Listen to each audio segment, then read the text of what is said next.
أعوذ بالله من الشيطان الرجيم بسم الله الرحمن الرحيم الحمد لله رب العالمين والصلاة والسلام على أشرف الأنبياء والمرسلين وعلى آله وصحبه أجمعين ونشهد أن لا إله إلا الله وحده لا شريك له ونشهد أن محمدا عبده ورسوله اللهم لا علم لنا إلا ما علمتنا إنك أنت العليم الحكيم اللهم علمنا ما ينفعنا وانفعنا بما علمتنا وزدنا علما وارزقنا فهم النبيين وحفظ المرسلين اللهم افتح إلينا حكمتك وانشر علينا رحمتك يا ذا الجلال والإكرام وصلى اللهم على سيدنا محمد وعلى آله الكرام ولا حول ولا قوة إلا بالله العلي العظيم بسم الله الرحمن الرحيم السلام عليكم ورحمة الله وبركاته Alhamdulillah. Is everyone in the Zoom, or are we still waiting for someone? I think a few more will join, but we have 5 at the moment. Okay. And as far as sound and video, you guys are okay? Looks good, alhamdulillah. Okay. طيب, inshallah. So we'll continue. So, the section, inshallah, we'll be doing today is entitled ثلاثة أشياء تبنى عليها السعادة, the 3 things upon which sound, contentment, and felicity is built. In other words, the 3 things that are required to maintain a psychological harmony within yourself. I don't know. I think the sound is okay. Saif said is okay. It's okay for me. Is anyone else having an issue? The sound is low. I'll check on my end.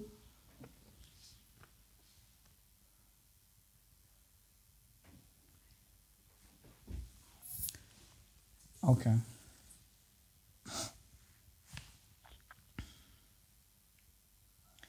All right, so let's continue, inshallah. If there's any issue, we'll try and rectify it as it comes up.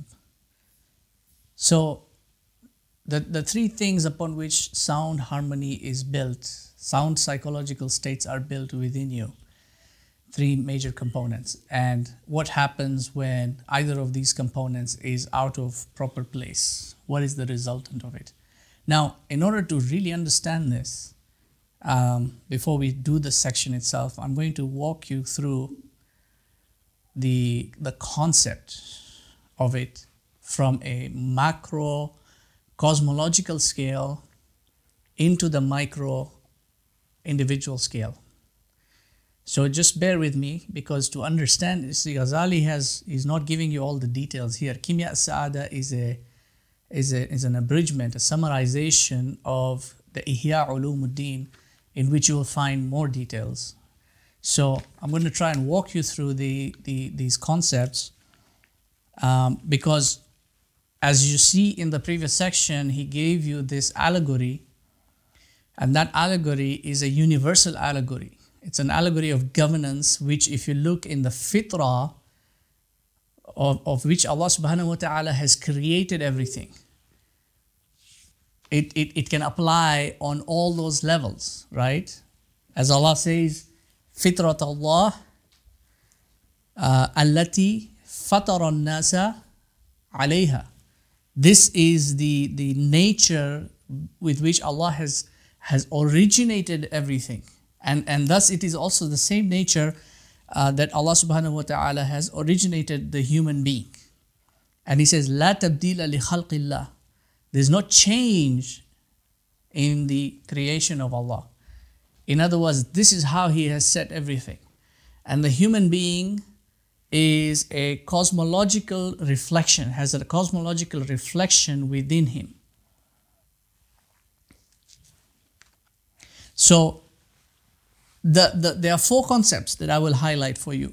There are many other concepts, but 4 primary concepts that you really need to understand as underlying the creation of the cosmos and everything that is within the cosmos. You'll find these in my book, The One-Eyed Impostor, chapter 2, I believe, the test of life in time and dimensionality. And in that section, I argue within the context of the book, the kind of trials that the Dajjal and the Dajjalic age will subject to mankind insofar as these four concepts are concerned, because these are the biggest trials within the human being. The first of these is Tawheed. It is the unity of the one and the true and the absolute. Everything else in creation is relative to him. So you've got two things. You've got things that are absolute, and then you've got things that are relative. And then you've got things that are absolute in a defined state and things that are absolute in an indefinite state. And insofar as things that are relative are based, their placement in the world is based on their relation to other things. That's why it's called relative. So I'll give you an example of an absolute defined state. My relationship to my father is an absolute relationship. It's not a relative relationship. That relationship cannot change, whatever the circumstance. Whatever other position he takes or I take, that relationship will never change. He is my father and I am his son. You see? Now, my relationship to my cousin, that can change. Because say my cousin gets married to my brother. She's no longer my cousin, she's now my sister-in-law. So the relationship has changed. And this is why these are called relatives. Because they are relative to you. And you are a relative to them. Your position will change based on their position, and their position will change based on your position. So that's the relationship now between things that are absolute and things that are relative. When it comes to the cosmos, you've got three fundamental entities in the construction of the cosmos. You've got time, you've got space, and then you've got matter. So, for example, in the Old Testament, the book of Genesis, Genesis 1 says, in the beginning, that's your component of time. God created the heavens, there's your space, and the earth, and there's your matter, the material. So these three components had to be in place for the creation of the cosmos. You have to have all three. Because if you had space and matter, but no time, when would you manifest it? When would it take place? If you had space and time but no matter, what would you put there? And if you had time and matter but no space, where would you put it? So all three had to be there, and they had to be there at the point of creation. Now, out of these three, two of them are relative. One is absolute, a defined absolution, as in it's absolute in a defined state. Because all three cannot be relative. And this is the argument of the modern world, that everything is relative. Time is relative, because this is where you get all the general theory of relativity and such. And it's a matter of terminology, because the theory is sound if you replace the word time with something else. What they perceive as time being relative is not actually time being relative, it's events that are occurring in time that is relative. Because I mentioned this last week, I believe, that we measure time based on events that are taking place. You see the sun moving, that's an event, and then we mark that event, and then we build the count from there. That event itself is not time. That's just an event that is occurring in time. Our argument from an Islamic perspective is to say that time is not the relative quantity, the relative entity here. What's relative is space and matter. Because matter can change. It can become bigger or smaller. It can become heavier or lighter. The density can change, the mass can change, the configuration can change, the state of matter can change from a solid to liquid. And because it is subject to change, it is relative, just like my cousin is subject to change in her relationship with me. We cannot say, we have, and that, so earth, we have established that the ard, which is the material, is relative. Matter is a relative entity. Space is also a relative entity because matter occupies space. Whenever matter changes, space will change. If an object changes its size, it will displace the space. So if we have this room and then we inflate a huge balloon, before we do that, the room is empty, the space is empty. Okay, then we inflate this balloon and it fills up the whole room. Now the space is filled up. So the material, the matter has changed and the space has also changed. So the third component in this case has to be absolute. It cannot change. Because in the equation, you have to have two variables and a constant, right? This is very crucial. There's a reason why I'm bringing this up, so just bear with me. Because when it comes to now understanding the unity of Allah subhanahu wa ta'ala, you have to understand that there are things in this world that have an absoluteness, meaning there's a defined absoluteness to them. And they have a relation to other things. But Allah subhanahu wa ta'ala has neither of those. And there is no word to describe that. We use the closest to say that He is the only real and the only true absolute. He's not changing in that sense. He doesn't change His form and shape and all those things. He doesn't occupy space. He's not subjected to time. This is important to understand because when it comes to reflecting from within the issues and trials and tribulations that an individual faces, those issues and trials and tribulations are relative. He is the one who is absolute. And so if anyone can rectify that, it's Him. That's one piece. Then comes the concept of ilm, of knowledge. Because everything in this creation is in a state of knowing. Everything is in a state of knowing.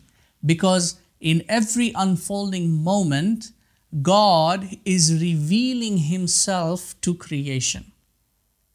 In every unfolding moment, He is revealing Himself to creation. And in order for you to understand that, you have to know that. And this is why He has created the alam and given the human being an ability to learn from the alam, to gain a knowledge from the alam. Because through that knowing, he can then come to understand as God is revealing Himself to His creation.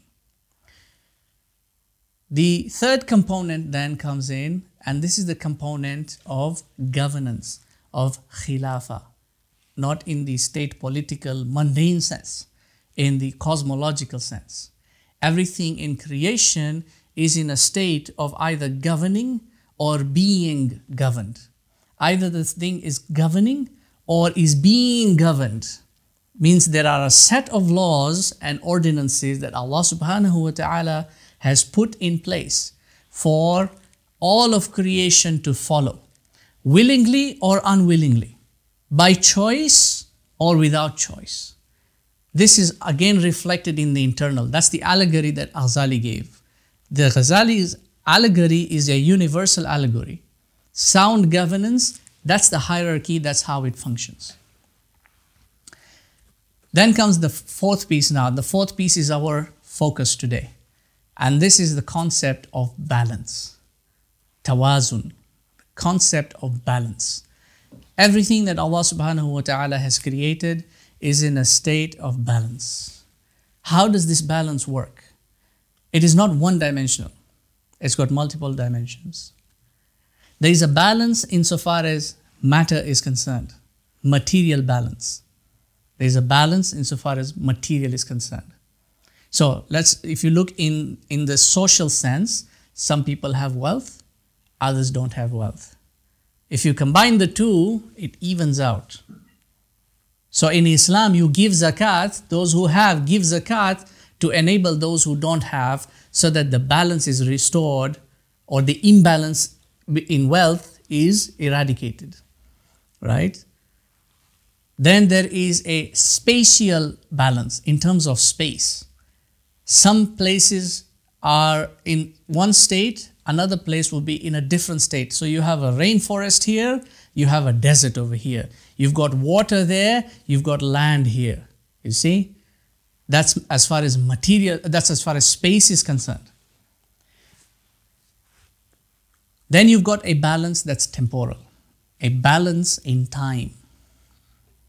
Now, it is important for us who are studying this, and important likewise for the human beings to understand this. I mean, it's not something that people understand that quickly.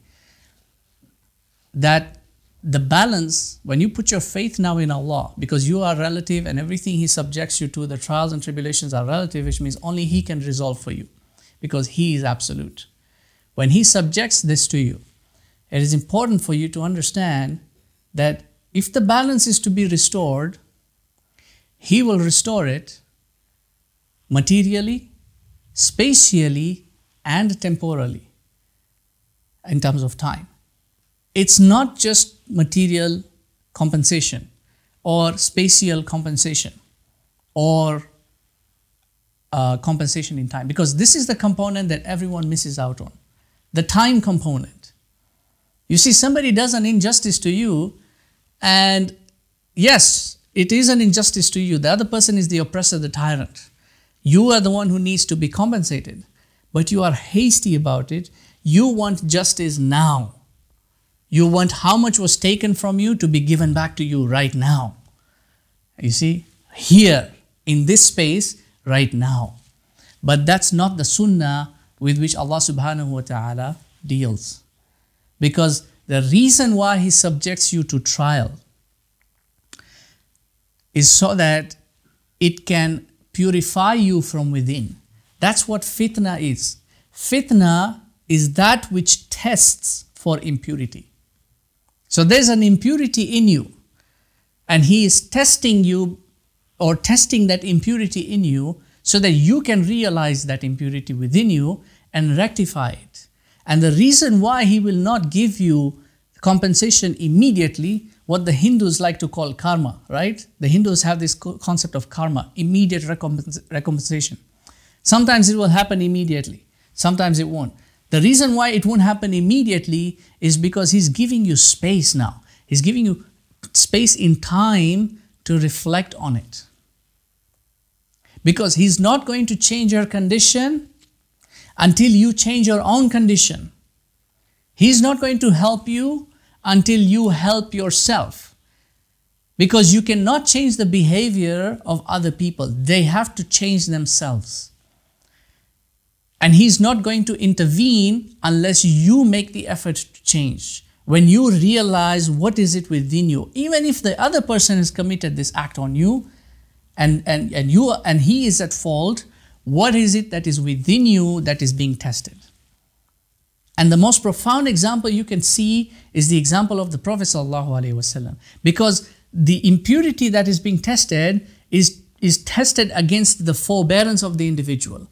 You see, we ultimately say that your faith is being tested. Allah is testing your iman, right? But it breaks down, it's more sophisticated. That's just a general statement. Your iman is being tested. Yes, what part of the iman? How is it being tested? Which component is being tested? You see, forbearance is one of the things that is tested most. And the Prophet ﷺ was the most forbearing of all mankind. I mean, look at what transpired when he went to Taif. Right? What happened in Taif? He was already in a bad state. His own people were not listening to him. And he was trying now, okay, let's try somewhere else to call people to Islam. And then what did they do? The beating, the abuse, complete injustice. Injustice to such a degree that even the heavens were angered about it. Jibreel was there. He already came to the Prophet ﷺ.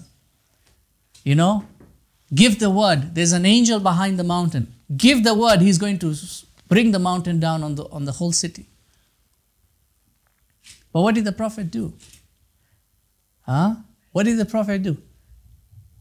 Who came to him in that moment? Who came to him in that moment? The slave from Nineveh. And who was sent to Nineveh? Yunus alayhi salam. And this is what, when we talked about memory last week, we spoke about priming, right? The priming is what triggers a memory of something else. And in the Quran, you see all these stories have been sent out. Ibn Juzay al-Kalbi says, when he gives his thema of the Quran, one of the themes is al-qasas, the stories. He says that one of the reasons that these stories have been put there is to give the Prophet ﷺ a reminder, primarily him and then to others as well, that don't be disheartened. See what happened to your brother Yunus. See what happened to your brother Musa. See what happened to Noah. See, you don't be disheartened. You are part of a long tradition. You see? And so here comes this slave who he's sitting there resting his head, and this slave comes in and reminds him of what happened to Yunus. And now there's a reflection that's taking place. And he changes, he tells Jibril no. Because, and he makes the dua that, yeah, they didn't want to accept it, but their children, let the message reach their children so that they can come around to Islam. And he says to Allah subhanahu wa ta'ala, where are you going to send me next? To some other hostile people who will beat me and abuse me? Where are you going to send me next?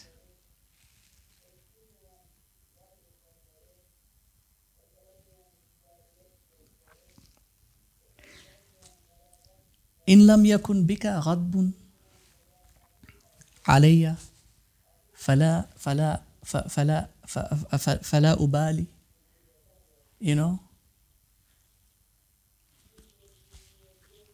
As long as you're happy with me. It doesn't matter where you send me.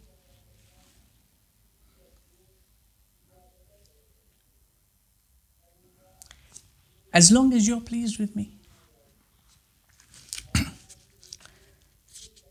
I mean, that's the moment of reflection. I mean, regardless of what has just transpired. As long as you're happy with me, wherever you send me, whatever you put in my path, I accept. We are a kind of people nowadays, somebody pinches you and you start jumping up and down like a monkey. Oh, he did this to me. Oh, he did that to me. Oh, what else? I'll send you the petition. Send that one in the WhatsApp. Do like this. Call that other one. This is us. When fitna takes place, when we are subjected to trial, nobody thinks that the moment has to pass. Allah is giving you time. He's not going to give you recompense right now. He wants to see your endurance. لِنَبْلُوَهُمْ أَيُّهُمْ أَحْسَنُ عَمَلًا. Who is the best in that moment? Who is going to show what his beloved could show with all that sincerity?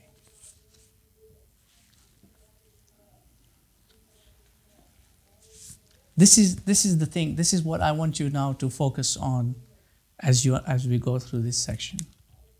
Because the trial comes in, it affects you, it puts you in a state of imbalance. That's the moment when you need to reflect. It's not the moment to react. It's not the moment to demand justice, even if you're not at fault. It's the moment to react. It's the moment to reflect. Because I can guarantee you, whatever the circumstance, wherever you are, whoever is doing whatever to you, your fault is in that circumstance as well. Because you played a part. You played a part. You're involved in the circumstance. You're involved in what's happening, which means you're playing a part in that. The only variance here is that when the scales are balanced, the other person is at fault, at greater fault. But you still have a part to play. You need to reflect on that part to see where exactly do you stand insofar as this trial that you've been subjected to is concerned. What impurity has it revealed about you? And until you rectify that, don't expect any assistance from your Lord. Because He will only guide you if you are willing to accept His guidance. And that's His guidance. He has come to you, He's given you this so that He can guide you. So let's go through the section, inshallah. Bismillah. So he says, Abu Hamid al-Ghazali says, تمام السعادة مبني على ثلاثة أشياء. Complete felicity, all complete contentment, sound balance internally is built upon three things: قوة الغضب, قوة الشهوة, قوة العلم. the irascible faculty, the concupiscent faculty, the irascible faculty, and the faculty of knowledge, of ilm. Now, he doesn't mean ilm here in terms of book knowledge. He means ilm here in terms of the conversion from the intellect to the heart, not from the senses to the intellect. Remember, we spoke about the intellect is in the middle position. There's a conversion that takes place on this side when you're learning, when you're reading, when you're listening, when you're seeing, observing. That conversion is from the external into the intellect. Then there is the conversion that takes place from the intellect to the heart. He's talking about that portion now, true intellection. So these three powers, the irascible, the concupiscent, and the intellection, the power of intellection. فَيَحْتَاجُ أَن يَكُونَ أَمْرُهَا مُتَوَسِّطًا. It is very important that these things, these three entities are kept in a balance. There has to be a balance, because if any of them is off balance, it's going to create turmoil internally. لِأَلَّا تَزِيدَ قُوَّ الشَّهْوَةِ فَتُخْرِجُهُ إِلَى الرَّخْصِ فَيَهْلِكْ. If the power of concupiscence increases, your desire is out of control, your lust is out of control, it is going to manifest a disease of miserliness within you, and you will be destroyed. Now, the disease that manifests in the heart, Fakhruddin al-Razi gives a very good explanation in his tafsir of the ayah in Surah Al-Baqarah. في قلوبهم مرض فزادهم الله مرضا. He says that, so they have a diseased heart, there's a disease in their heart, and Allah prolongs the disease. Fakhruddin al-Razi says that as a concept, as a principle, the manifestation of a thing is its quality. Whatever a thing manifests in reality, that manifestation is its quality. So if a cup holds liquid, then that is the quality of the cup, right? If the cup is leaking, then its quality is depleted. Its quality is lessened in value because it's leaking, it's cracked, it's broken. So the manifestation of the heart is in two things. It's in belief and in knowledge. Iman and ilm. And so anything that affects that manifestation becomes a disease. Whatever affects the quality of a thing, that is its disease. So if the cup is cracked, the crack is affecting the quality of the cup in holding water. That crack is a disease. It needs to be rectified. Now, what's a disease in the English etymology? The word disease is actually two words. We've done this over time. You know, there's a theory in linguistics where one of the reasons why English is becoming a deficient language is because words have been merged and their original etymologies have been forgotten. Disease is a word that has actually got two words. It has an affix, a negative affix to the beginning of the word ease. So it's dis-ease. So you're in a state of ease means you're in a state of soundness, you're in a state of balance, means the thing is doing or is functioning as it's supposed to function. A dis-ease is what disrupts the ease. So when you're ill, it disrupts your normal functionality. So a disease is that which disrupts or affects the quality of an object in what it manifests. So a disease of the heart affects or disrupts iman or ilm or both. Because al-imanu bidun al-ilm jahlan. The two always go together. Faith without knowledge is ignorance. And knowledge without faith is heedlessness. So you've got ghafla and you've got jahla. You see, the two worst categories you could possibly be in. So the disease of the heart will affect those two entities. So arrogance is a disease of the heart. Or it's rather, arrogance is a manifestation of pride. Pride is a disease of the heart. Envy is a disease of the heart. Those are the things that you want to arrive at. In your psychological reflection now, the moment has happened, the tribulation has taken place. You need to think back now. What did I do wrong? You want to arrive at that end destination. What's the disease? What's the root cause? You see? And a lot of people, the self prevents them from going inward.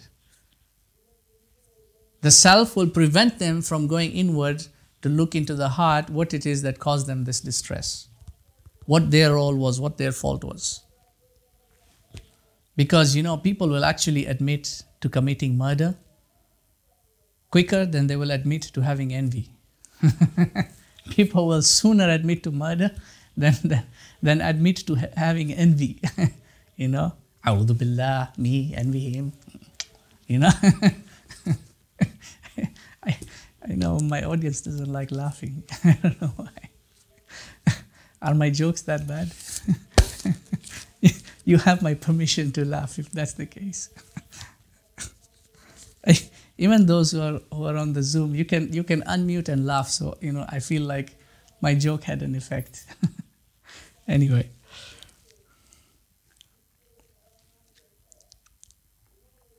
So فَيَحْتَاجُ أَنْ يَكُونَ أَمْرُهَا مُتَوَسِّطًا. It is important that these remain in a balance in their affair, in the issuance, in the command, in what prompts these things to become active.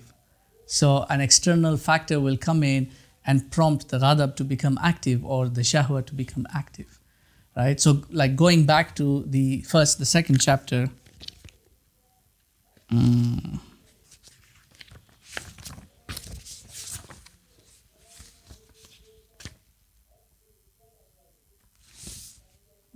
Where is it?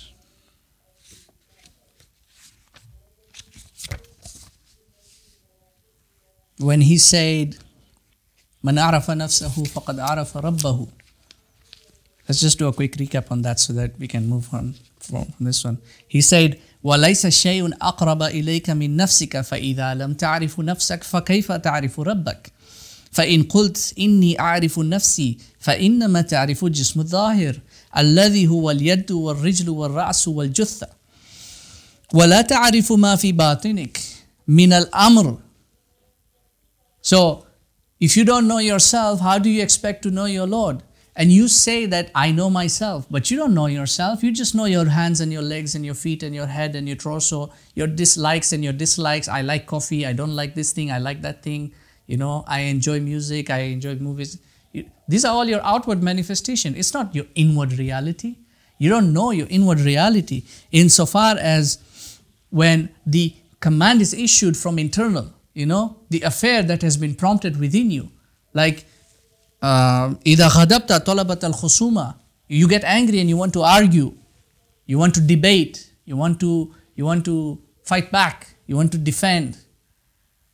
Or when you're hungry, you want to eat. Or when you're thirsty, you want to drink. That's the command. Where is it coming from? Now that command is what he's referring to here.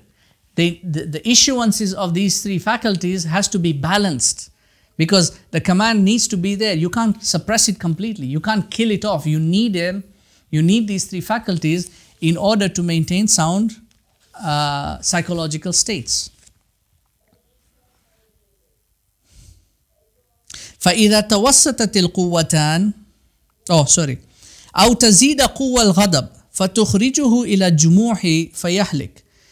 So لئلا تزيد قوة الشهوة فتخرجه إلى الرقص فيهلك. If the power of concupiscence is overinflated, it's too much, it's increased, it is going to manifest miserliness as the disease now in the heart and you will be destroyed because until you rectify the disease, you are in a state of turmoil. You are in a state of negative energy until you rectify the disease. And that's rectification of the disease has got multiple remedies that you have to apply. Tawbah is one of those. And then ibadah to rectify is another thing. And then good deeds.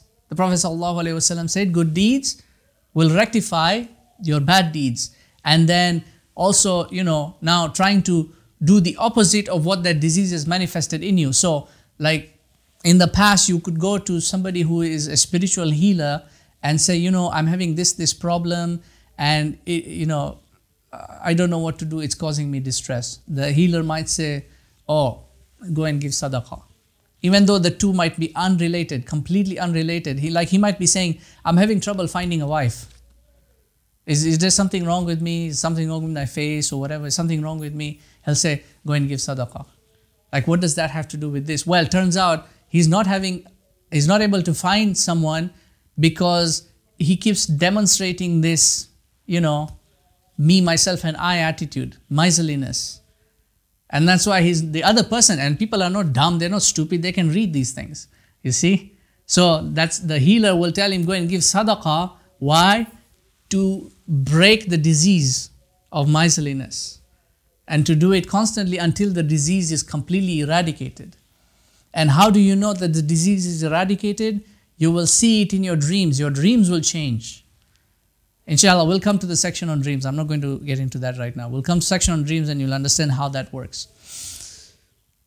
Or your quwwa al-ghadab, your irascible power is increased, and that subjects you to a state, to an attitude of defiance.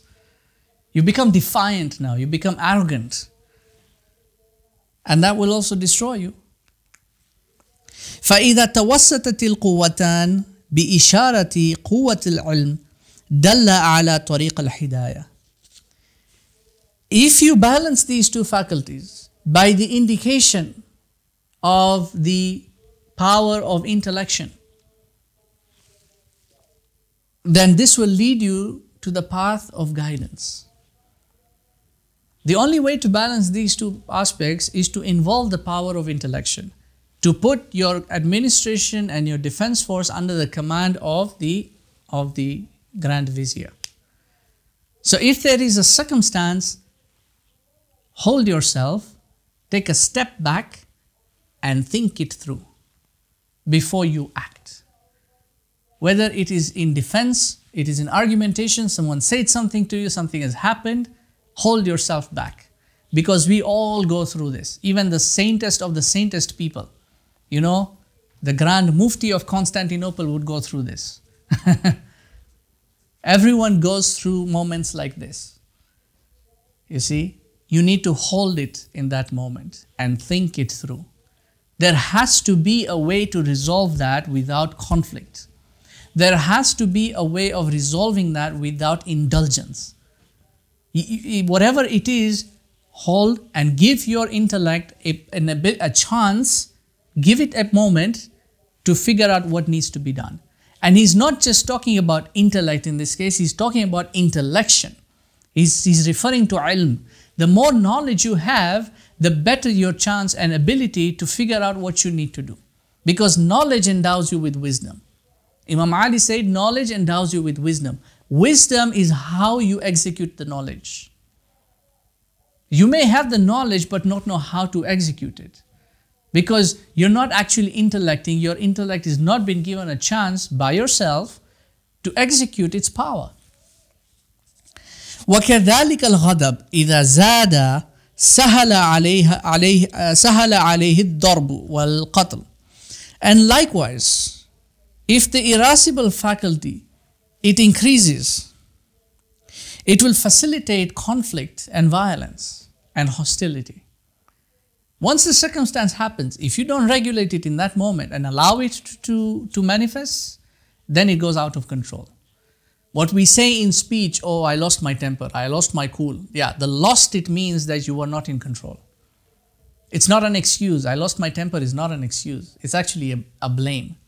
But we use it as an excuse because that's the self-talking. If you allow the heart to speak, it will be a blame. You will be blaming yourself. You will be blaming yourself.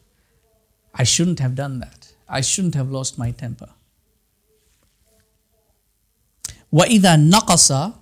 However, now, if it is depleted, so if it is inflated, it's outward now, conflict, violence, hostility, argumentation, debate, refute this one, refute that one. Now, if it is depleted, ذهبت الغيرة والحمية في الدين والدنيا. If it is depleted, you will lose that passion and that zeal in deen and dunya. Your lack of motivation, that's the root there. Many people complain about this. I'm not motivated. I don't have the drive. We don't have the drive because your ghadab has been depleted. That's the sign. That's the root cause. You need to fix that and trace it back to what's going on in your heart.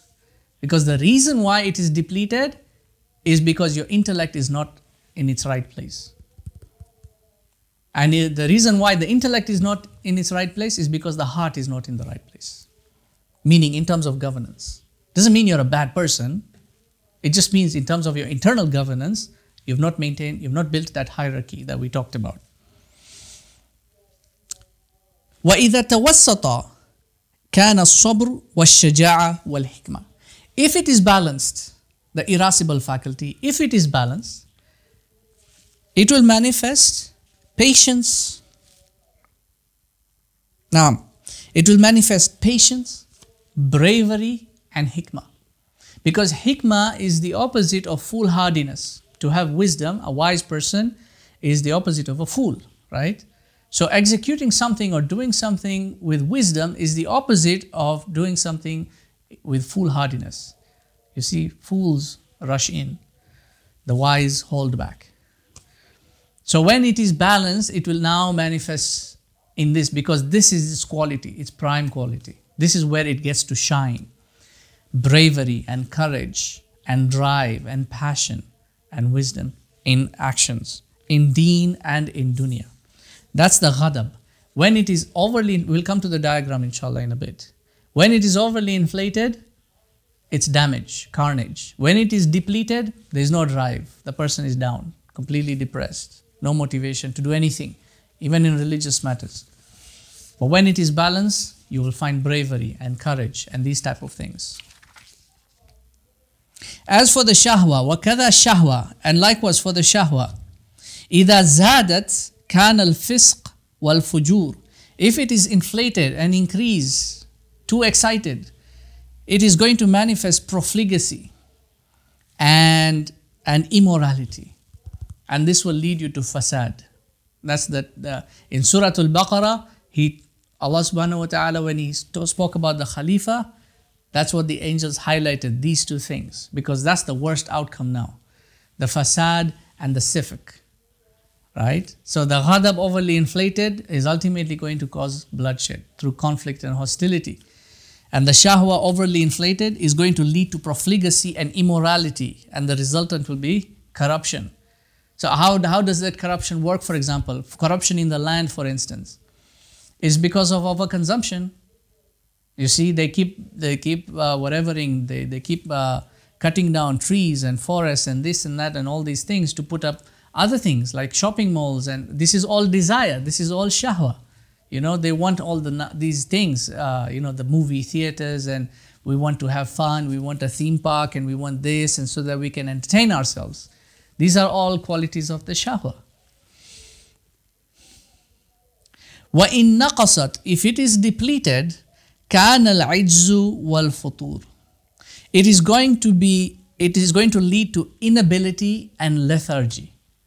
You're feeling lazy. You just don't want to do it. You know, I'm just down. Inability to do something. Why? Because the appetite to do it is not there. The desire to want to do is not there. I want to do it. You see, I want to learn. I want to know. And we spoke about knowledge as one of the components of the concepts of the cosmos that underlies the cosmos.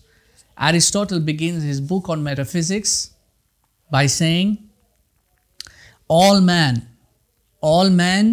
by their very nature desire to know. All men, and he in the traditional language that includes women, by the way. This is not something, it's just language has changed, so this becomes a problem now. All men, yani all of humanity, by their very nature desire to know. It's the desire to know. It's the shahwa that gives you that drive to want to know, to learn, to acquire, to go out and do things. You see? If it is depleted, then you are in a state of meh, don't feel like it.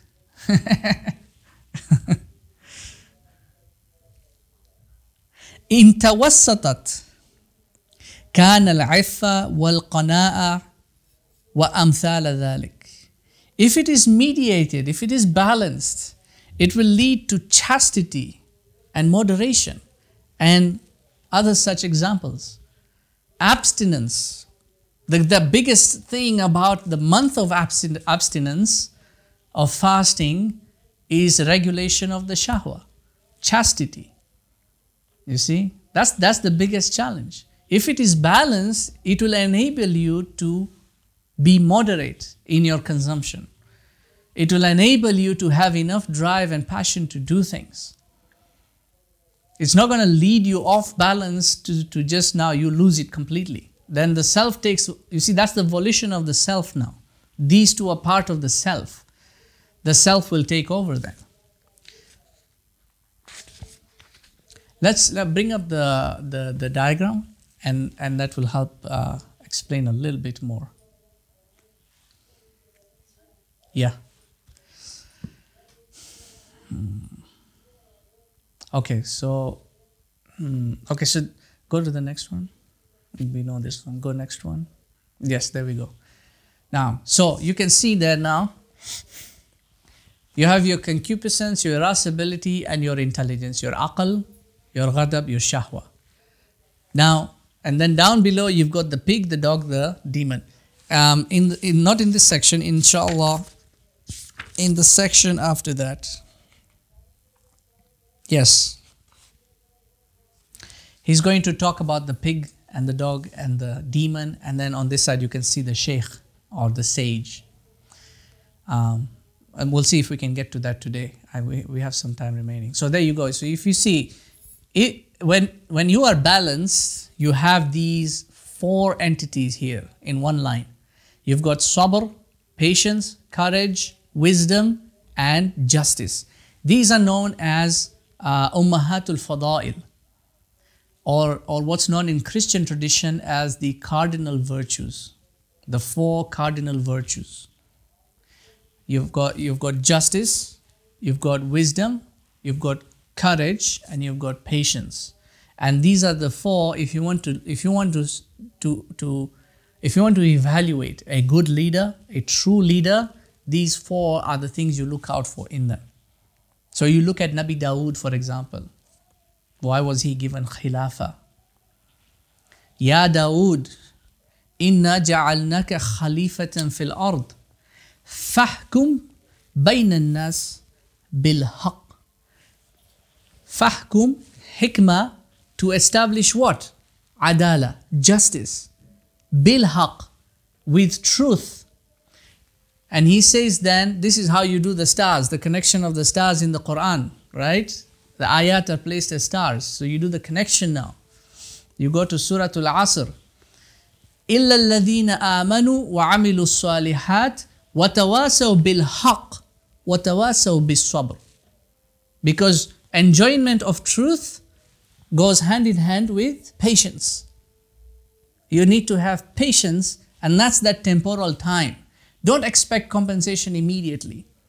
You need to have patience for the justice of Allah to be established based on His hikmah. And He's given you that space to reflect on yourself. That's that temporal balance.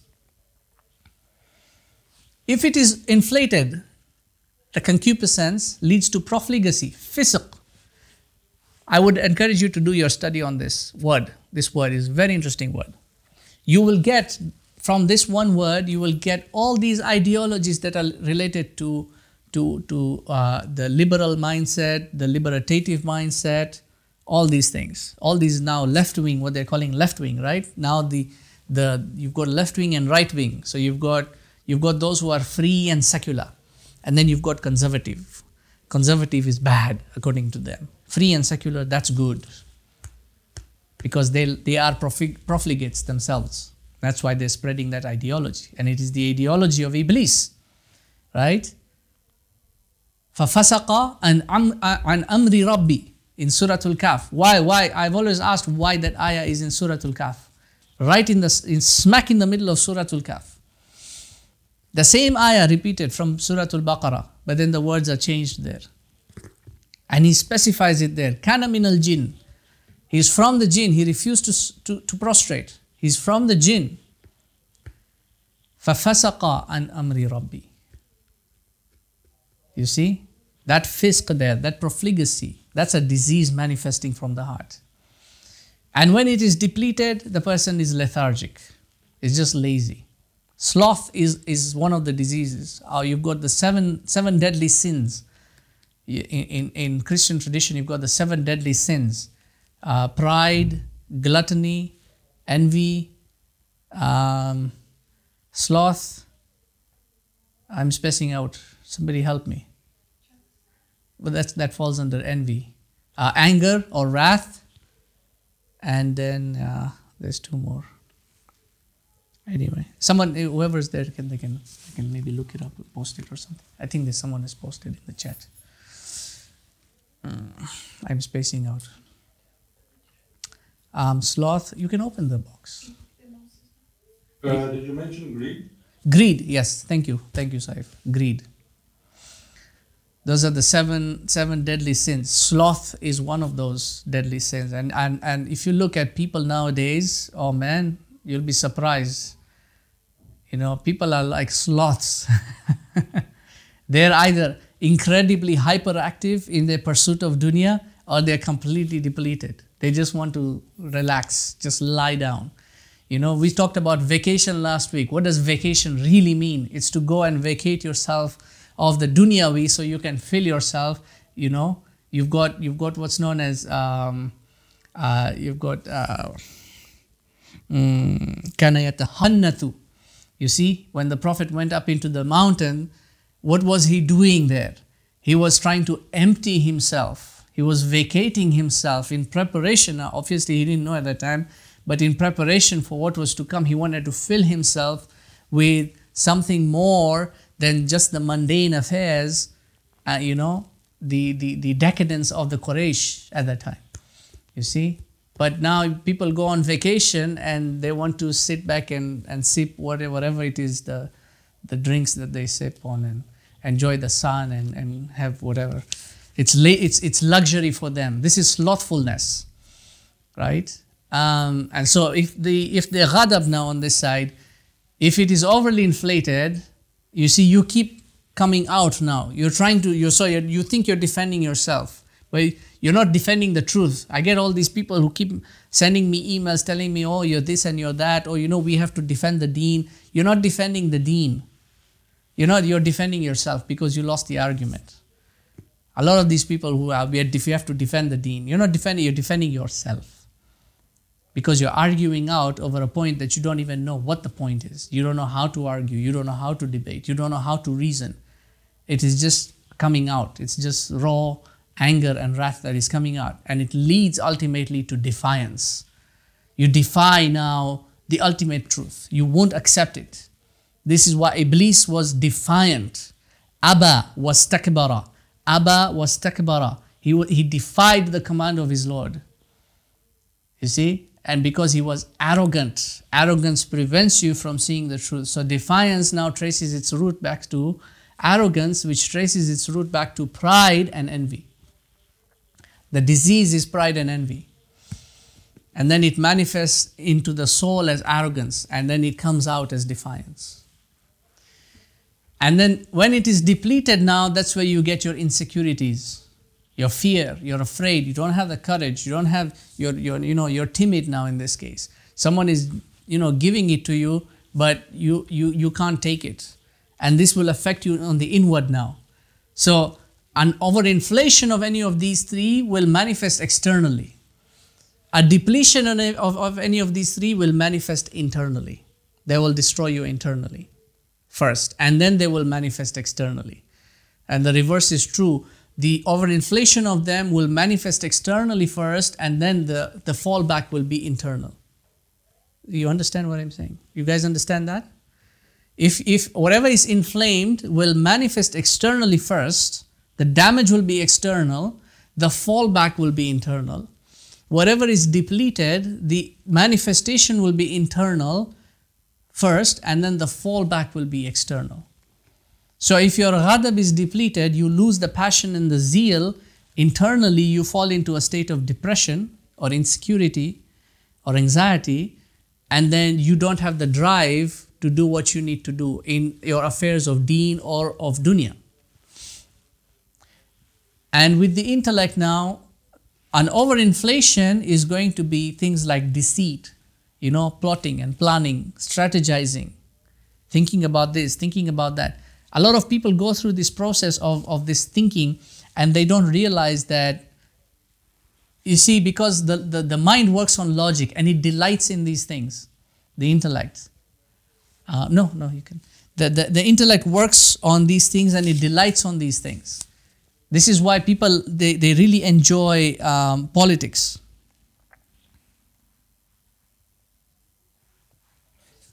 No, it's fine. This is why they really like politics. I'm just pulling up a reference. I had written something down earlier.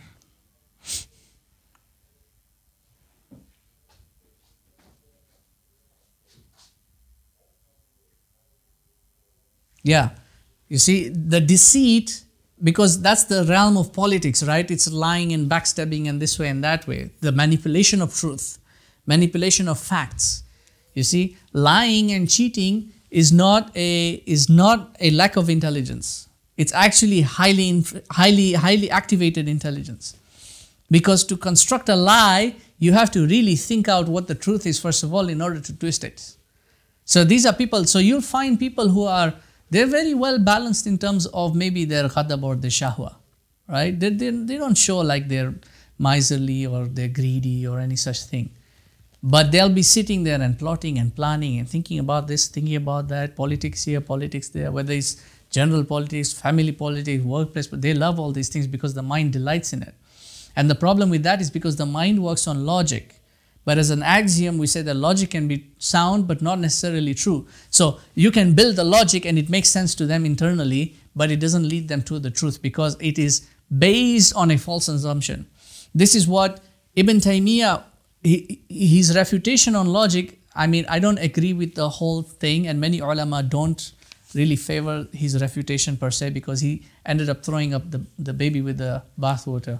But he makes some very, very perfectly logical points in that refutation of logic, because he argues that the logic is built prior to it being constructed. It is preceded by an assumption, a presumption, a speculation, which may or may not be true and so cannot be relied upon.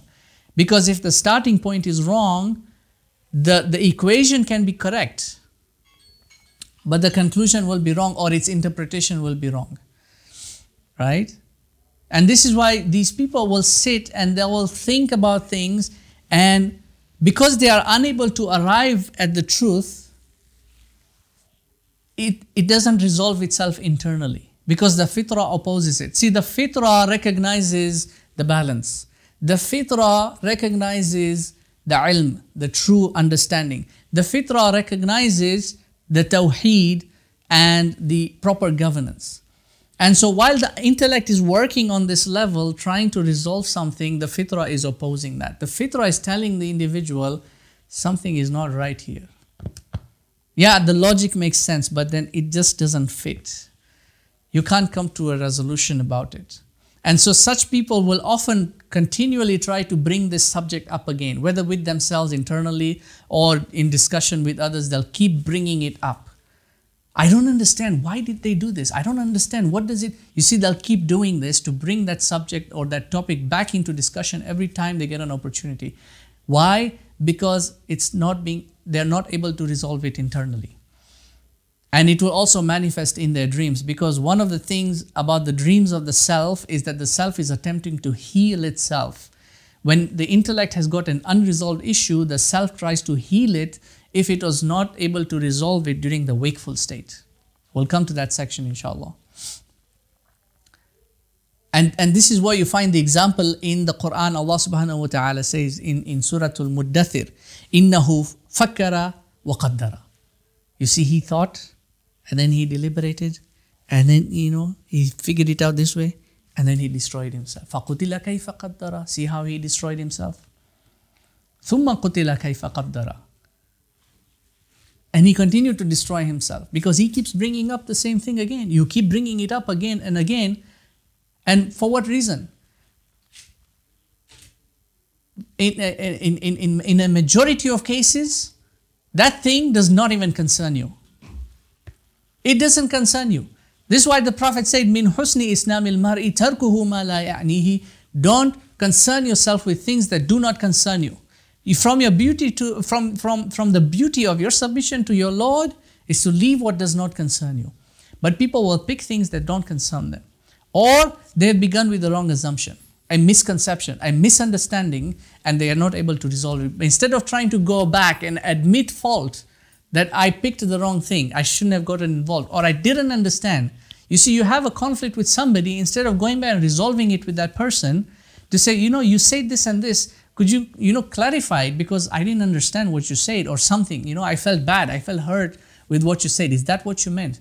Instead of doing that, you're sitting here and activating your intellect in its deliberations.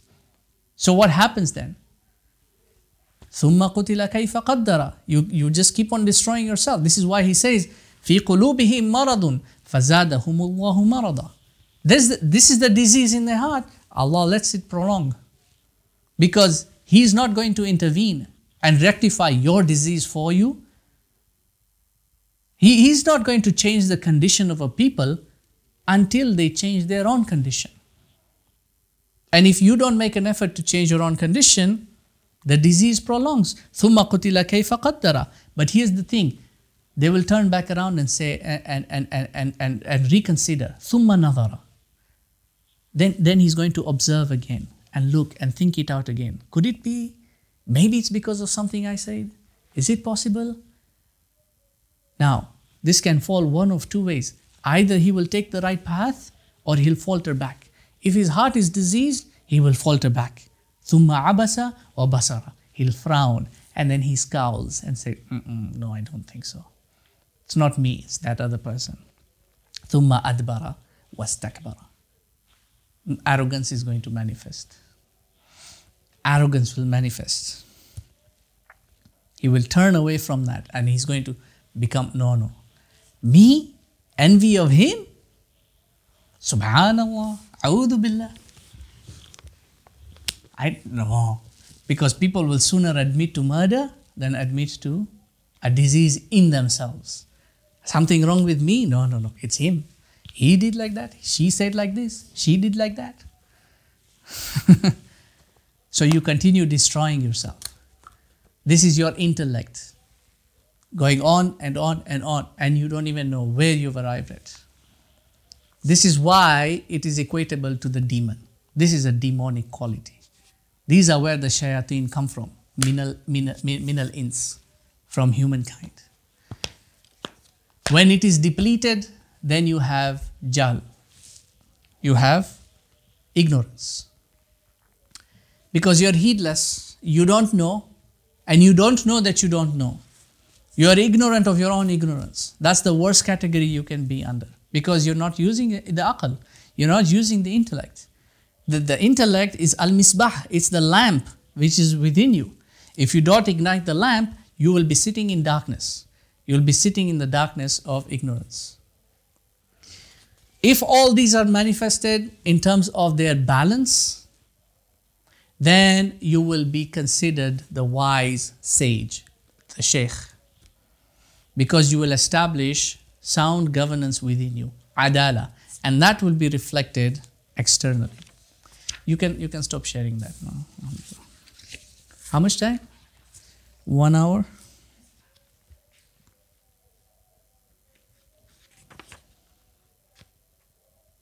Okay, so yeah, we'll stop here then, because the next section, I can combine the next two sections together. Is going to the heart, ahwal al-qalb ma'a asakiruhu, the state of the heart amidst its army. Actually, we can finish this section, inshallah. It's not...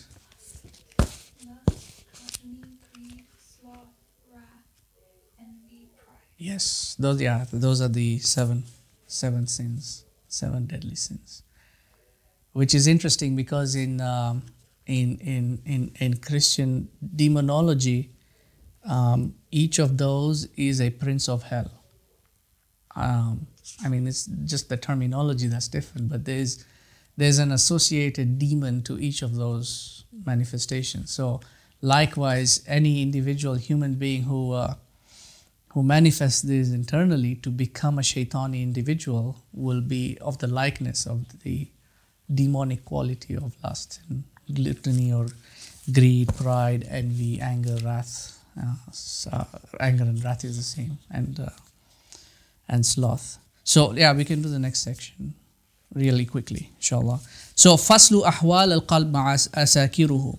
He says then, اعلم أن للقلب مع عساكره أحوال وصفات. So the heart amidst its dominion and its armies now has got states and then has got qualities. So the heart is قلب يقلب, it keeps turning. So it has states. Everyone is in a different state. It keeps on turning. And then it also has qualities. بعضها يسمى أخلاق السوء وبعضها أخلاق الحسن. So some of these are virtuous qualities, are qualities of vice, and then others are qualities of virtue. We'll discuss those later in the section of vice and virtue. Okay, it's coming up next anyway. فبأخلاق الحسنة يبلغ درجة السعادة وبالأخلاق السيئات هلاكه وخروجه للشقاء. So by the characters of virtue, it will arrive at degrees of felicity and contentment. And then through the qualities or the characteristics of vice, it will be destroyed and then expelled into damnation. وَهَذِهِ كُلُّهَا تَبْلُغُ أَرْبَعَةَ أَجْنَاسٍ. And these originate from 4 genuses, from 4 comprehensive categories. أخلاق الشياطين, أخلاق البهائم, أخلاق السباع, أخلاق الملائكة. From the qualities of the demons, the qualities of the beasts, and the characteristics of the predators, and the qualities and characteristics of the angels. فأعمال السوء من الأكل والشرب والنوم والنكاح هي أخلاق البهائم. So the blameworthy qualities, the foul actions, these are from copulation and libation, sleep. Libation means like to drink too much, over drinking. And that's not just like alcohol, anything, like you keep drinking it, you know. Nowadays they give you these, you know, huge glasses, or people want like an extra large latte and I don't know with what inside it, and that's what it means. That's just overdoing it now, you know, pumping pumpkin spice with 2 splashes of vanilla and remove the froth and all that stuff going on with the frappuccino, cappuccino and all that. وكذلك أعمال الغضب من الضرب والقتل والخصومة هي أخلاق السباع. And likewise, from the qualities of the that are the aggressive actions, these are like violence, you know, conflict, killing, murdering, fighting, argumentation, debate. These are all predatory qualities. وكذلك أعمال النفس وهي المكر والحيلة والغش وغير ذلك هي أخلاق الشياطين. And likewise, the actions that are nafsiya, volitions of the self, or selfish actions, these are things like deception and ruse and cheating, sabotaging, plotting and planning, and these are demonic qualities. So actions that are related to copulation and eating and drinking and all these things, these are bestial qualities. Actions that are related to debating and arguing and fighting and conflicting and all these things, these are predatory qualities. And then actions of the self now, because it's the self that becomes demonic. The self can become angelic, praiseworthy, or demonic, blameworthy.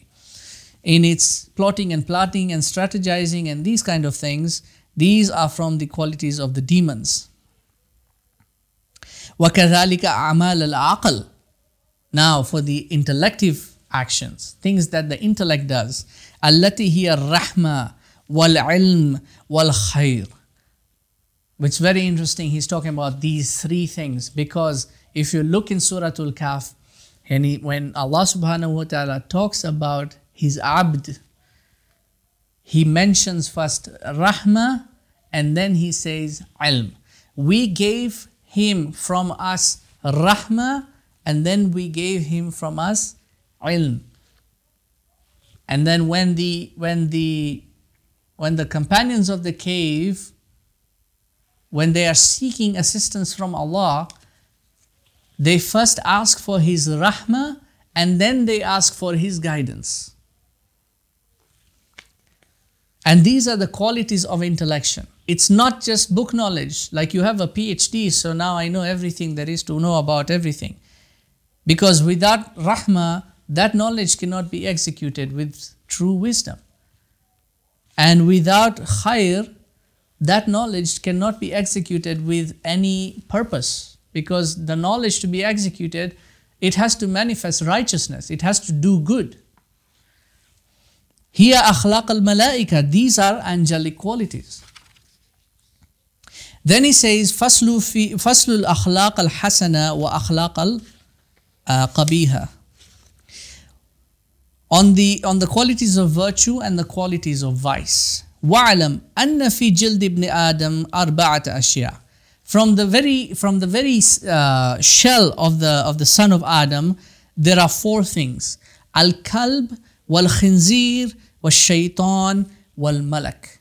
There is the dog, there is the pig, and then there is the demon, and then there is the angel. So your soul will manifest into one of these four, which is what is known as, like now, the dog soul, the pig soul, the demonic soul, or the angelic soul. Because the dog soul, this is what the dog continuously does. He barks, he just blah, blah, blah, blah, blah, blah, blah. He doesn't know why he's doing it. You see? And the pig is just consuming. You see? So the dog soul is your ghadab. And the pig soul is your shahwa. And the demonic soul and the angelic soul. وَالْكَلْبُ مَذْمُومٌ فِي صِفَاتِهِ وَلَيْسَ بِمَذْمُومٍ فِي صُورَتِهِ. The dog is blameworthy in his quality, not in its creation. It's the quality that's blameworthy. The creation is a beautiful creation.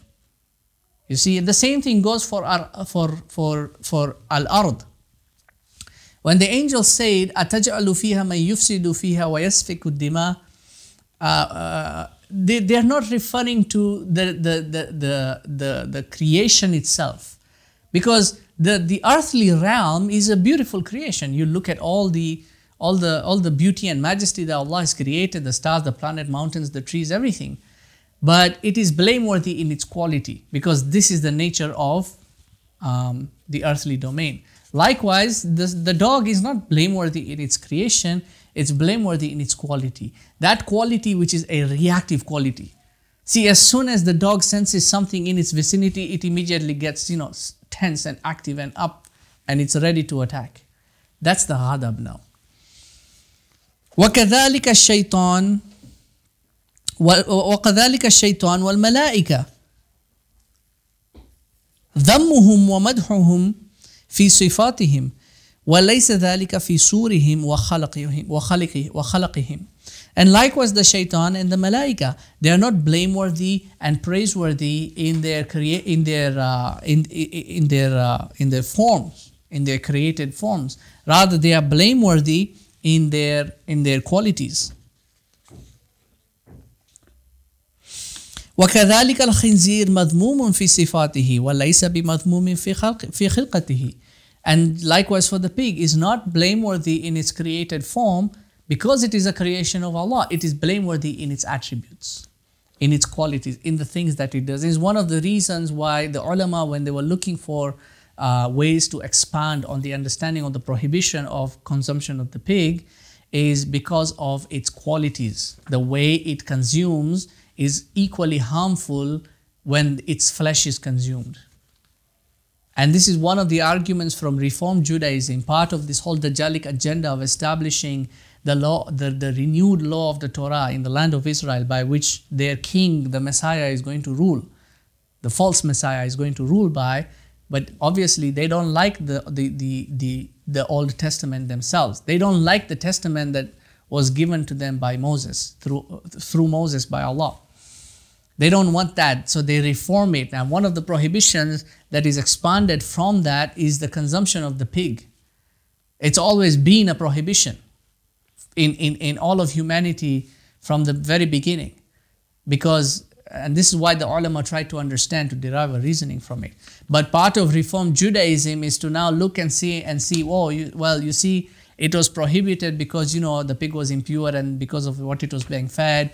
Now you've got all the scientific advancements and you can improve the feed that they give to the pig and the living conditions and make them sanitary and all these things. So now they've started justifying the consumption of the pig in their manipulated Sharia. وقد أمر ابن آدم بأن يكشف ظلم الجهل بنور العقل خوفا من الفتنة. And the son of Adam was commanded to expose the darkness of ignorance using the light of the intellect, out of fear of the trial and the tribulation. To get out of the trial, to rectify it, there are two things. Either you are in the trial or you foresee it. And you foresee it and you evade it. This is the higher intellect. The fourth category in Kitab al-Ilm, Imam al-Ghazali gives 4 categories. The highest is the intellect that is able to foresee an outcome. Most people cannot, that's why they get stuck in the fitna. What do you do in either case is you use the intellect, the light of the intellect, to eradicate the darkness in order to either evade or rectify the fitna or get out of the fitna. كما قال النبي صلى الله عليه وسلم ما من أحد إلا وله شيطان ولي شيطان وأن الله قد أعانني على الشيطان حتى أسلم. Everyone has got a shaitan. I also have a shaitan. Allah has enabled me to overpower my shaitan and he has submitted. This is the Prophet ﷺ saying, everyone has a demon. Everyone has demonic qualities. Even Aisha had a demon. You see, she got upset, she got jealous. The Prophet asked her, Ataki shaitanuki? Ya Aisha, Ataki shaitanuki? Did your demon come to you? Is that why you're behaving like that? Is that why you're showing this? You're being jealous? You see, everyone has that. وكذلك الشهوة والغضب ينبغي أن يكون تحت يد العقل فلا يفعل شيئا إلا بأمره. And thus it is important, it is incumbent that the concupiscent and the irascible are kept under the control of the intellect so that they do not do anything except by the directive of the intellect. Because if they are allowed to do their own thing, then shaitan is going to manipulate it. Those whisperings that are coming to you primarily target those parts of your psyche, your psychology that are reactive. And these whispers are min al-jinnati wan-nas. Alladhi yuwaswisu fi sudurin nas min al-jinnati wan-nas. From mankind and from the jinn. It's not just the shaitan that we think, because when someone says shaitan, we think jinn. You see, somehow, I don't know what happened somewhere in our mental powers, you see, our geniuses, we ended up equating the two, and then we forgot that there are shaitan among mankind as well. Because all these people, these are all shaitan. The Mark Zuckerberg and the Twitter guy, the new one, what's his name? Elon Musk, the one who just bought the Twitter. All these politicians, these leaders, all these motivational speakers, they come on TED Talk wearing shorts and giving lectures about their new discoveries. These are all shayateen. And they give you these whispers. And you take them and you drink them in. And they're not meant to improve your intellection. They are meant to prompt your reactive faculties. This is why you keep getting upset at things. This is why people start jumping up and down. It is important that you place your concupiscent This is why it's important you place these two faculties under the control of the intellect. You arm yourself with knowledge and you execute that knowledge with hikmah in order to maintain and regulate these two, because it's not about them outside there. It's not about this one and that one and the other one. It's about you. You see, you're not going to be held accountable for what they do.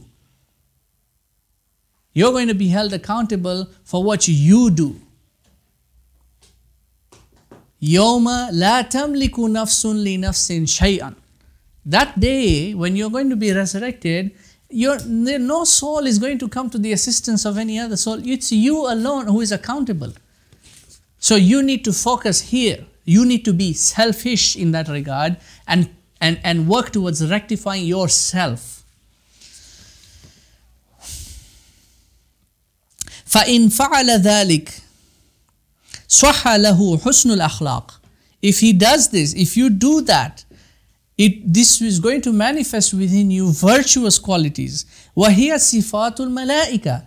And these are the qualities of or characteristics of the angels. وَهِيَ بَذْرُ السَّعَادَةِ. This is the seed of felicity. وَإِنْ عَمِلَ بِخِلَافِ ذَلِكَ. But if you differ against that, فَخَدَمَ الشَّهْوَةِ وَالْغَضَبِ. And then you end up having your intellect serve your shahwa and your ghadab. صَحَّ لَهُ أَخْلَاقَ الْقَبِيحَةِ. You're going to manifest qualities that are vile. Vice is going to manifest in you, not virtue.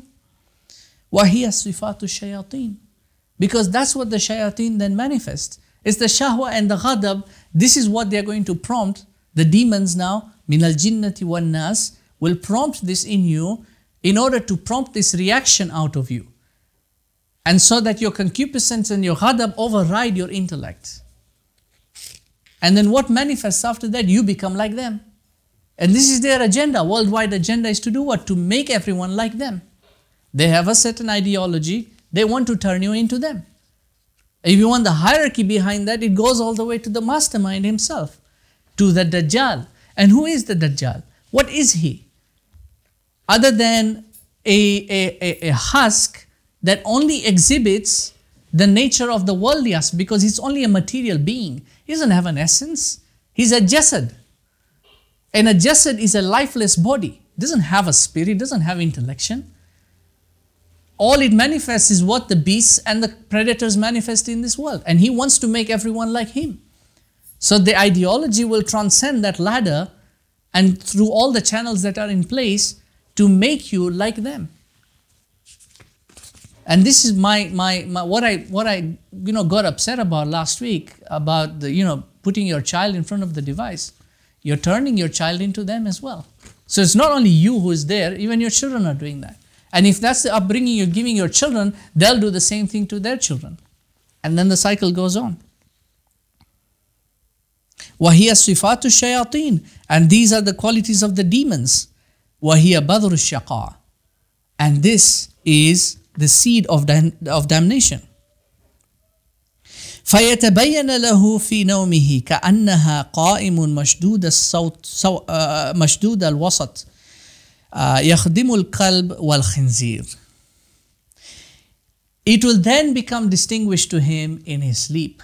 He will see himself submitting to the form of a pig or a dog. We'll talk about this in dreams later on, and I'll explain this better. وَكَانَ مِثْلُهُ كَمَثَلِ رَجُلٍ مُسْلِمٍ يَأْخُذُ رِجْلًا مُسْلِمِينَ يَحْبِسُهُمْ عِنْدَ كَافِرِينَ. It's like the man who himself is a Muslim. He takes his own fellow Muslim and then betrays him to the kafirin. So you've taken your own self and betrayed yourself to the demons. فكيف يكون حالك يوم القيامة إذا حبست الملك وهو العقل تحت يد الشهوة والغضب وهما الكلب والخنزير. What's your state going to be on يوم القيامة when you take your intellect and put your intellect under the control, betray your intellect to the control of the shahwa and the ghadab, and these two are a pig and a dog. You've taken something that is of an angelic nature and betrayed it to the dog and the pig. What's your state going to be? What sort of a ruler are you going to be? What sort of a Khalifa are you going to be on that day? Let's stop here, inshallah. We will continue next week on the following section, which says on whether the form follows the meaning. هل الصور تابعة للمعاني? Does the form follow? This will be an interesting section because now he's going to sort of give you a segue into how the intellect works. And then we will come to yeah, inshallah we'll continue on this next week, inshallah. Jazakumullahu khairan. Let's take a quick break, 5 minutes, and then we'll meet back again for questions and answers. Please keep your questions short and brief because I crossed over our time marker today, so I don't want to end up having to extend question and answers. So prep your questions in advance. If you want, you can just write them down in the chat box. They'll be read out to me. But if you have any questions, please make them really brief as you possibly can. And inshallah, I'll try and be brief in my answers as well. Jazakumullahu khairan. See you in a bit.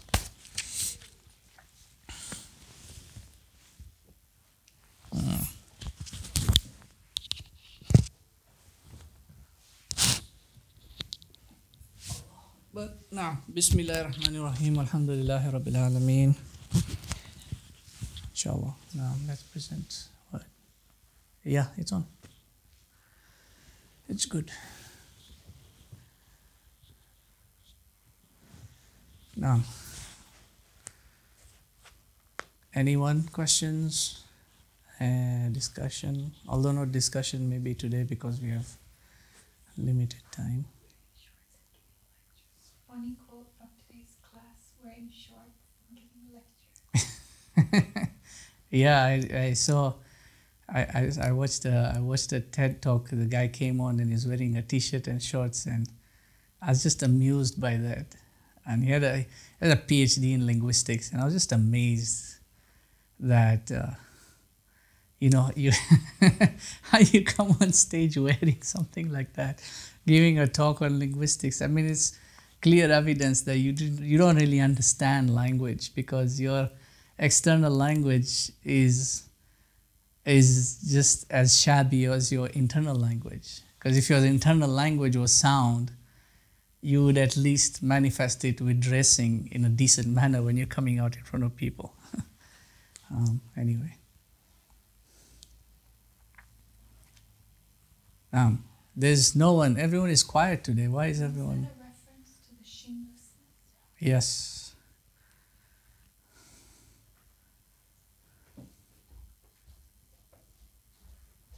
Is my silliness, me, myself, and I, and cheapness the same thing? You could say that it means cheapness is sort of a colloquial meaning or a term used in colloquial language for miserliness. Miserliness is an older term. What's me, myself, and I? Yeah. Selfish. So, me, myself, and I is selfishness now. So today's generation is all me, myself, and I. Exactly. Post-millennials are all me, myself. Exactly. Ana wa nafsi. Me, myself. Me and myself. Then that's why they can't find spouses. Well, yeah, exactly, because everyone wants to have a criterion before they want to get into a relationship, and so it's all about, does the other person meet my criteria first? That's me, myself. And it's a very interesting segment of a lecture Sheikh Hamza gave he talked about the iPod, the iPad, and he said it's the generation of the I. It's all about I and me. And this because it's now manifested in the youth now. So everyone feels like they're entitled, I'm entitled to the truth. I'm entitled to be given some, it's like an age of entitlement for people because it's all just it's nafsi now. It's all selfish. And so you find people hoard. I mean, you could see how people behave during the whole when the lockdown started, and people going and hoarding things like toilet paper and the most insignificant of things you could possibly think of, because everyone was thinking about themselves. Each person was thinking about myself. And so No.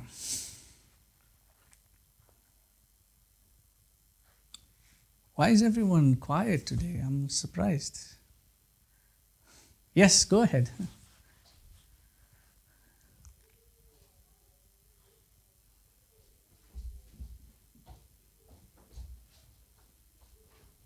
Someone's hand is up on the chat. Hina. Yes. You're probably Assalamu muted. alaikum. Alaikum salam wa rahmatullah. Sir, this is page 21 of the handout. Mm-hmm. So it says, if it is mediated, it will lead to chastity and moderation. Mm-hmm. So what kind of mediation is this? You said, is it the intellection by the heart? And if it is the intellection by the heart, is it spiritual? Because like you said, logic may be sound but false. So, and also you told us about ilm. So what kind of ilm is this? The religious knowledge that will be able to mediate Okay, so between the... so your shahwa and ghadab are always attempting to function, right? Your internal faculties, they're never non-active. They are always active. We think that when we go to sleep, our mind is blank and nothing functions, but it's not. It's active. Your shahwa is always active. Your aql is always active, your ghadab is always active, your whole being, because you're alive. So long as you're alive, you're active. You're just in a different state of existence, you're in a state of sleep. So because these things are always active, they're always being prompted by external stimuli or internal stimuli. And if neither of those arise, then they will do their own thing. So this tends to create conflict sometimes within you. Because let's say you're fasting and then your shahwa is overly active and it's too strong, and the desire to food, and it sort of puts you in a state. This is why you find people get angry then. Because typically when the shahwa doesn't get what it wants, it will employ its neighbor. It will call upon the ghadab to help it out. This is why you find children, for example, I want, and there is a prohibition on that from the parent. No. And then so the child starts throwing a tantrum now. So the first input, that's the shahwa, that's the concupiscence, I want. And then because it didn't get it, the shahwa was not satisfied, it employed the use of the ghadab. That's where you're getting the tantrum from. And it's the same situation insofar as like governance is concerned. When the politicians want their own thing and then they don't get it, then what do? They start inciting the public, or they'll pull their connections with the police force and start getting, them involved. And so this is now an internal conflict. This conflict now has to be mediated in order to bring the inflation back to a balance.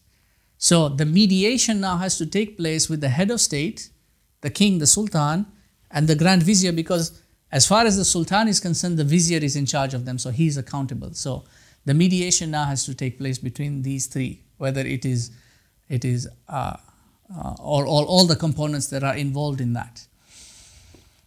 The way the mediation will take place is that the heart is the one that has to make the final decision to say, do I compromise or do I punish? Do I let it go or do I punish? The intellect has to present his case, why it was refused. The shahwa wanted, why did the intellect refuse? Because that's the conflict, right? For the intellect to present a sound case to the heart, he has to have logic, he has to have reason, he has to build his argument sound. It means this is the conversation that is taking place within you now. What's the rational argument behind it? And what's the selfish argument? And who wins in this case?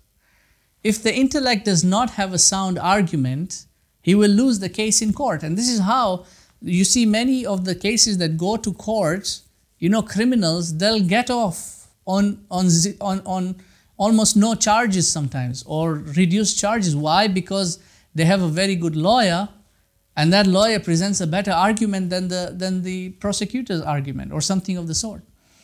So the intellect needs a sound argument. If the intellect doesn't have a sound argument, that's sound and true, not just sound, it has to be sound and true argument, then it will win the case with the heart, and the shahwa will have to accept fault. The heart will make the decision at that point and say, no, you are at fault, so that the balance can be restored. If the intellect does not have a proper argument that's sound and true, then the shahwa will win in his own arguments. And the heart is weak in this case because the heart has to make a sound judgment. And the intellect's argument is weak, therefore the shahwa's argument wins over, or the ghadab's argument wins over. Now, if the shahwa wins or the ghadab wins, the imbalance is still there. The conflict may be resolved, but there's still an imbalance. This will manifest in a disease in the heart because the king has been crippled now. So how does the intellect build a sound argument and a true argument? It has to be from knowledge. There's no other avenue. It has to be from knowledge, and this is now the epistemology. Remember we said in the very beginning, a psychological disorder is at its very root an epistemological crisis. It's because there's no sound epistemology internally. Meaning what? The source of knowledge has got doubts in it, the foundation. And the coherence of truth has got doubts in it. So there has to be a source of knowledge that has no doubt in it. La rayba fih. You see, this is why the Quran begins with that statement.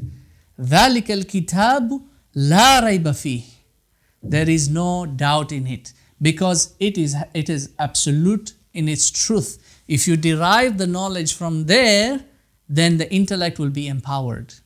Any argument that is brought forth against the intellect in this case, whether internally or from external agents now, the heart will be sound because it can rely on that knowledge. You see, the heart needs something to cling to, something that is absolute, something that is true, not something that will betray it. And so the heart will be able to rely on that knowledge because that's one of its two prime qualities, to know and to believe. I hope that answered your question. Right, one more question, please. This is page 23. Further, out of fear of trial and tribulation. So, is this the heart?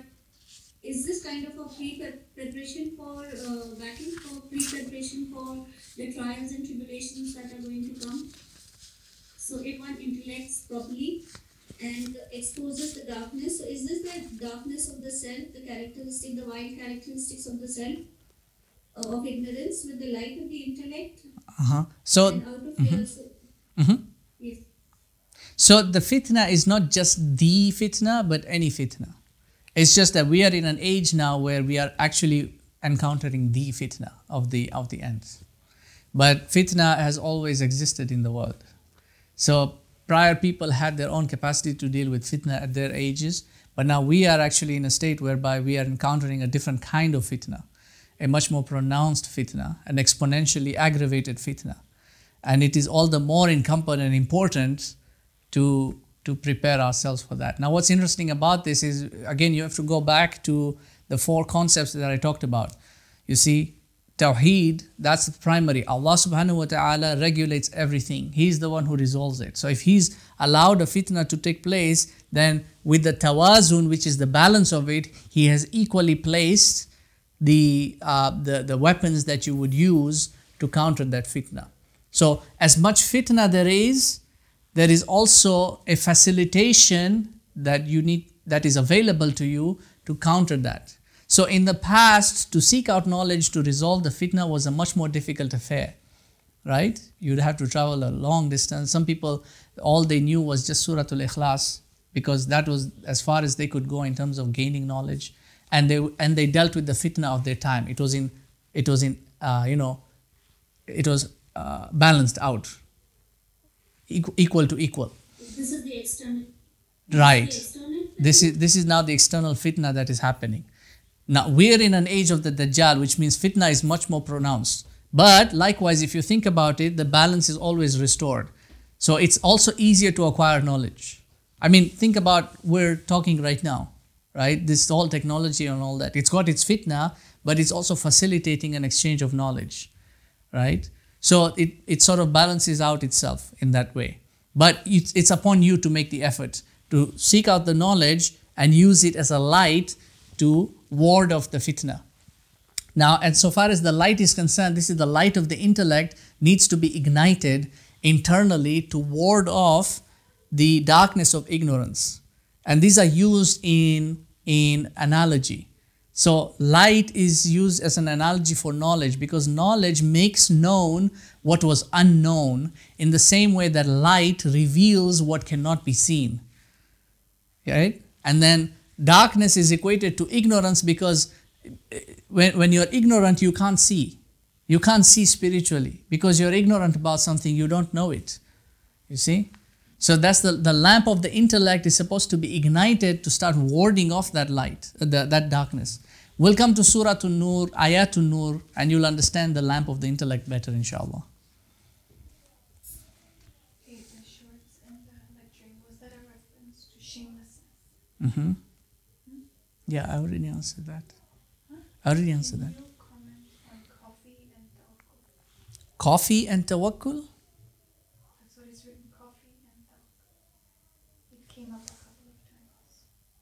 I am not sure what that means. Coffee and tawakkul? It's better to know. Sidi, you were talking about ordering a large latte. Okay. I think that's what it refers to. Okay. No, I just say that as a joke, like if you've lived in the West, you could see this kind of extravagance in the West a lot. The fancy drinks and all that. You find people, yeah. Small is satisfaction. Exactly. All you need a lot. Yeah, you don't need that excess. You don't need a whole liter of coffee when, the small is enough for you. You don't need a full liter of Coke when, you shouldn't drink Coke anyway. But you don't need the whole jug of it when that glass is enough for you.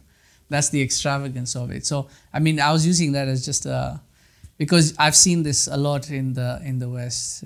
People stand in line and, can give me a large frappuccino with the pumpkin spice and all that stuff in there. Like I'm standing there wondering, why do you need that? It costs like $10. Right? It costs $10, $15. And here's the interesting thing: they'll finish that, they'll take that plastic cup and throw it in the bin. One of my teachers when he went to the US, and he told me this later on, he went to the US and he saw people doing that, and it really hurt him to see them do that. He said they just drink and then they just throw it away. Like, at the water, the water thing, the dispenser, the machine, they have those plastic cups, you just pull it out, you drink and then you throw it away. Then it comes back, the same person will come back around and take another one, drink and then throw it away. Like he just felt that this is a sign of a diseased society, that people would just do that. Like not have any thought of how much they're, wasting. Like what's the need for that? Can't you, have your own cup or something, bring it with you? It's better to not rely on something material and try to engage your intellect to be alert. Yes, definitely. Because remember we said that matter is relative, right? Material is always changing. So any reliance on that which is changing or subject to change will betray the heart, because the heart wants something absolute. So any reliance on a material entity, people do actually get very attached to their things, like get attached to their phone or their laptop or something, and then, oh man, you should see some people when the phone gets displaced, it's like they're a different person altogether. Like they've been possessed. Like, what happened to my phone? Where's my phone? Has anyone seen my phone? Can you ring my phone? Like they just completely lose it. They're so attached to the material thing that when it's momentarily gone, or it's damaged, or it's changed or transformed or anything, the heart becomes completely turbulent. They become a different person entirely. Last week you described a model for memory processes. Do you have an illustration prepared for that model? Oh, the memory processes. No, sorry, I did not. Subhanallah, I end up having too much to do sometimes, and I'm not able to. I don't have a chart prepared for that. But who asked that question? Saif? Okay, Saif, if you can please send me a message later on as a reminder, and I'll prepare something at least for that. What we talked about in last week's session, the different kinds of memories and the different components that are used in memory, inshallah. Sure, no problem. Is there anyone else in the chat? You know, I didn't, when I said keep your questions, I didn't mean don't ask any questions. I just meant like shorten them. So, anyone else who has any questions or discussion on that? Would you agree that guilt usually comes from a good place internally? Subjectively, yes or no. Yes and no on that. Guilt is part of the kind of soul that is an-nafs al-lawama. It is the condemning soul.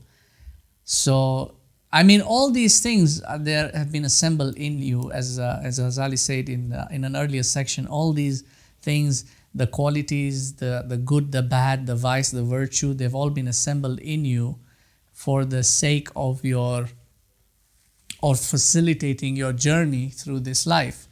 So even something like guilt is a good thing, and it can also be a bad thing. Like someone can be consumed by guilt. You know, they feel so horrible. Like someone can be abusive to another person all their life, and then they pass away, and you know, you lost the opportunity to rectify or resolve or you know, seek out forgiveness or something like that. That guilt will consume you. So it can become a bad thing. But in itself is not a bad thing. By the way, this is now a more deeper philosophical discussion on the concept of good and evil. Good and evil are subjective inherently. They're not objective things. They're not objects. They're not things, right? They're subjective. And this is why when you look at something that Allah has prohibited, the thing itself is not the bad thing. Like alcohol itself is not a bad thing. It's the prohibition is on you consuming it. But so the evil is what manifests from the action of consuming it. Why? Because there's a prohibition on you from consuming it, right? Killing itself has got its place. So a lion can kill a gazelle, you know, mercilessly. You don't take the lion to court, right? It's not held accountable for that. But if a man kills another man, or even kills another animal mercilessly, then that's a crime. It is a crime. Even in Islam, it's a crime, by the way. People don't think about that. They think it's only about killing man to man, but even killing animals mercilessly. Like the animals complained. These are mutawatir hadith. The donkey complained to the Prophet ﷺ about the overburdening its master was putting on it, and the Prophet told the master not to do that. So justice was given on behalf of the animal, not on behalf of the human being. You know, the gazelle would complain that they were being hunted out of season, and its young ones were being killed. You know, so the act of killing, it's a subjective thing. So the prohibition is on the human being. That's why it becomes an evil act when it is committed. So something like guilt in this case is in what it is. It's just there. It's there as a concept. In what it is manifested in will either cause you harm or benefit. How you use it, how you relate with it. Because some people will negate the guilt altogether. They won't think about the guilt, even though it's there, in defense of the self. But guess what's that doing to the person internally? It's ruining them. It's manifesting as a disease. Or other people will, you know, they'll let the guilt consume them instead of trying to rectify it in one way or another. So in the example that I gave, the person passed away, you couldn't ask for forgiveness. There are other things that you can do out of the sincerity of a heart. You know, you could build a masjid in their name if you're able to, if you have the means, as sadaqah jariyah. You can do that. You know, you can feed the hungry and the needy. There are other things that you can do, like somebody who is trained in spiritual psychology, like this, what we're doing. Someone like Ghazali, for example, or Ibn Sina, for example, in this case, who is able to give you a psychological resolution, a spiritual resolution to the psychological problem, will tell you, okay, so this is the issue you're having, do such and such an act sincerely. Like the person who was told, go and give sadaqah, and it rectified his miserliness, right? Now, what is the shell in the shell of Adam? Are these built in us, or is it the physical body? the أن جلد وَاعْلَمْ أَنَّ فِي جِلْدِ ابْنِ آدَمْ أربع أشياء.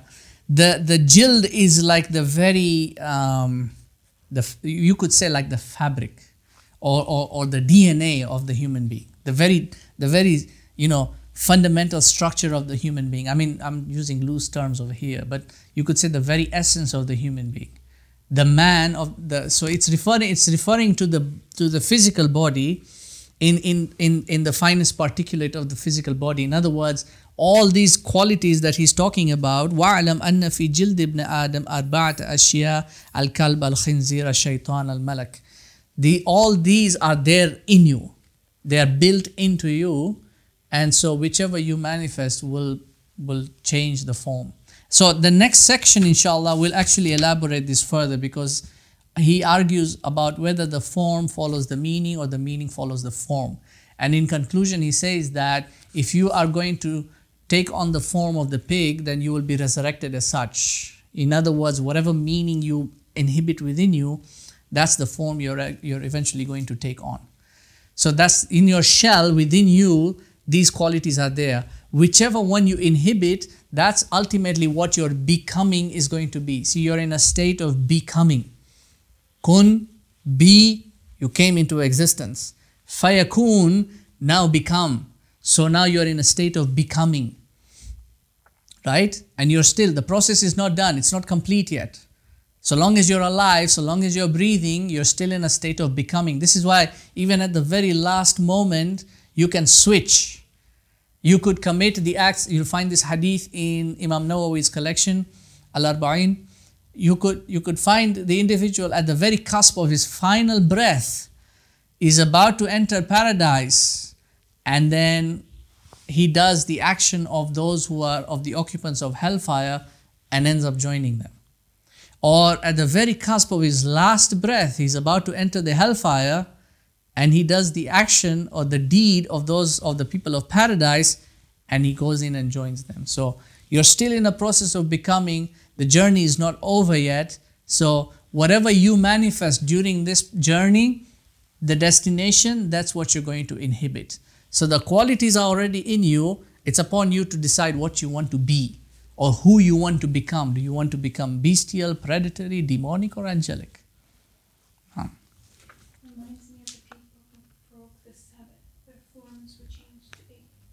Yeah, because they wanted to be like apes, right? So the command came down from Allah, kunu kiradatan khasi'in. Just be like apes that are despised, right? So if you're going to want to be like, these are the things that the modern world wants to justify in terms of the arguments of LGBTQ and gay relationships and all that, because their fundamental argument relies on the evolutionary process, or we've come from apes. So according to them, that's in our nature. So it's nothing wrong because the apes are doing it. And by the way, the argument itself is fallacious because apes don't do that. Really, apes don't do that. In fact, the ape in this case is the lowest, because this is why the Quran is using this as the lowest degradation. It's not the highest. Even in terms of intellection, 90% of DNA might be shared, but not in terms of intellection. So if you look at the ape, like the chimpanzee only has about 7 phonemes. Like they can only make about 7 different sounds. A phoneme like a, b, k, d, right? Ra, za, sha, sa. These are all phonemes. The apes can only generate about 7 phonemes. Birds are higher in intellection than apes. Birds are actually smarter than apes, which is very surprising. Because birds have about 17 or 18 different phonemes. They can make 17 or 18, I'm not sure, different kinds of sounds. The human being can produce about 100 different kinds of sounds. So realistically, we are more similar to birds than we are to apes in terms of our intellection. So the ape is actually lowest in grade. So their argument that, because the apes do it, so we should also do it, that just speaks to their stupidity. Because again, like the Quran says, be like apes then. What's the difference between you and them? And any other question? Anyone else? I've been given the time marker, so if there's nothing else, we can end for tonight, inshallah. All right, let's end for tonight then. سبحانك وبحمدك نشهد أن لا إله إلا أنت نستغفرك ونتوب إليك ربنا تقبل منا إنك أنت السميع العليم وتب علينا يا مولانا إنك أنت التواب الرحيم برحمتك يا أرحم الراحمين بارك الله فيكم والسلام عليكم ورحمة الله وبركاته جزاكم الله خيرا and inshallah I'll see everyone next week. Assalamu alaikum wa rahmatullah.